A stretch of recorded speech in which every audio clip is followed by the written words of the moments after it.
This is Barry Zalma on Insurance on YouTube. I am an attorney whose license to practice law is now inactive as I have retired from the active practice of law.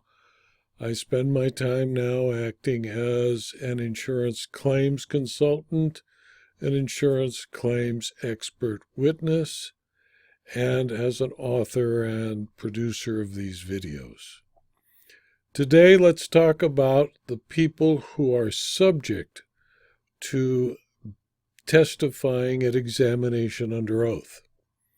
Obviously, the named insured and all parties who fall within the policy definition of insured must submit to a proper demand for examination under oath, or EUO. Employees of the insured, but not employees of independent contractors. Agents of the insured, such as a public insurance adjuster, mortgagees, or loss payees, can also be required to submit to an EUO. Employees of the insured, but not employees of independent contractors, must submit according to Appleman's Insurance Law and Practice and a case called Mortgage Affiliates versus Commercial Union Insurance, a 1967 decision in New York State. A corporation must produce its officers for EUO, since as a fictitious person, it can only testify by its officers. A failure to testify could be charged to the principal, the insured, on general agency grounds. Consider Gipps Brewing versus Central Manufacturers, a Seventh Circuit decision from way back in 1945. A petition in bankruptcy does not relieve the insured of the obligation to appear for an EUO. The trustee or receiver is not a substitute for the insured. The EUO conditions apply to the insured only and those who fit within the definition of insured in the policy.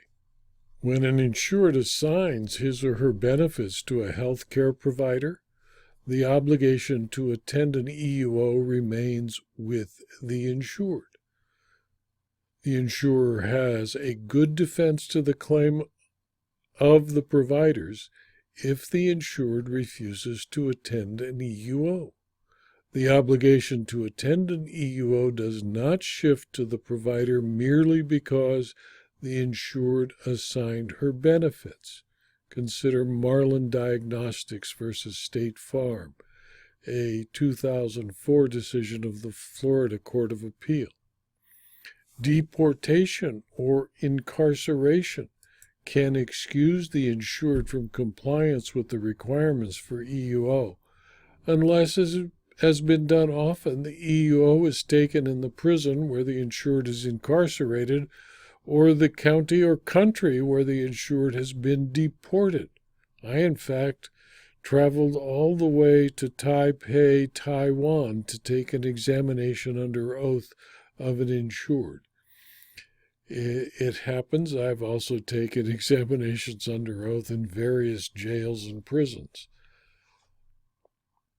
In Monticello Insurance Company versus Mooney, the Mississippi Supreme Court in 1999 found that, quote, the insurer's attorneys notified Mooney and her husband, Ralph Mooney, that both would be required to submit to examinations under oath, and further that they were required by the policy to produce personal, business, and tax records and related financial information.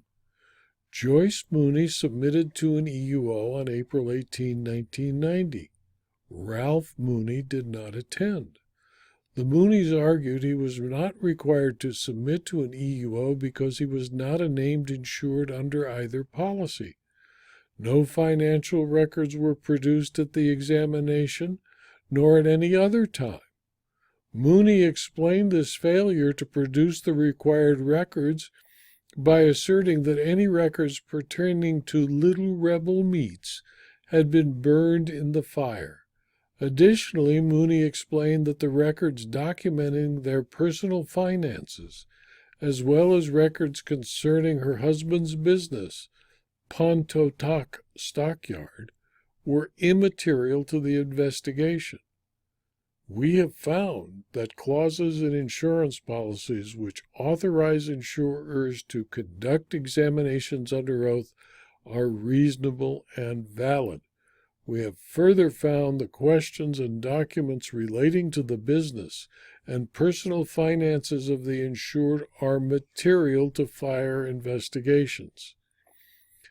For instance, in a case called Allison, we stated that persons claiming under a policy of insurance similar to the one sub judice and their attorneys should be aware that they are required to respond to all reasonable inquiries and to give all reasonable assistance, and that failure to do so may well deny them recovery. The injuries in the present case were reasonable, and the fact that Ralph Mooney was not listed as an insured under the policies had no relevance because Joyce Mooney held an interest in Pontotoc Stockyard.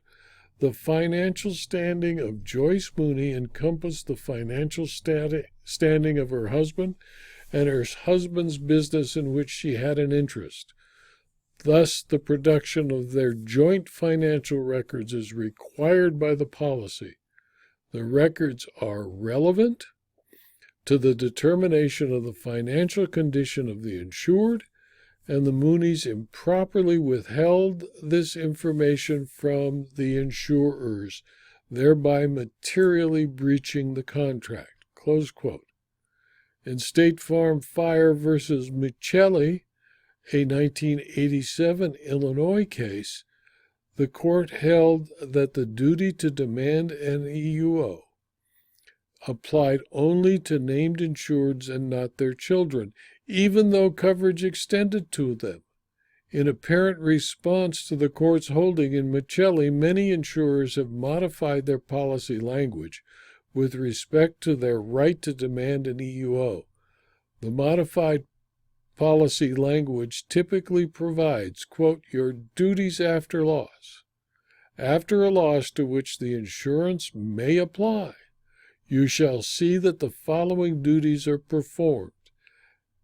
As often as we reasonably require, submit to and subscribe, while not in the presence of any other insured, examinations under oath and produce employees, members of the insured's household, or others for examination under oath to the extent it is within the insured's power to do so. Close quote. Determining who must provide an EUO depends entirely upon the specific terms and conditions of the insurance policy under which the claim is made. Depending on the type of insurance policy, the identity of who must provide testimony can differ greatly. Who must provide EUO testimony can be any of these persons: you, insured, insured person, members of household, others within your control, employee or representative, any person making a claim. The failure of a person eligible, for instance, for no-fault benefits to appear for a properly noticed EUO constitutes a breach of a material condition, thereby vitiating coverage.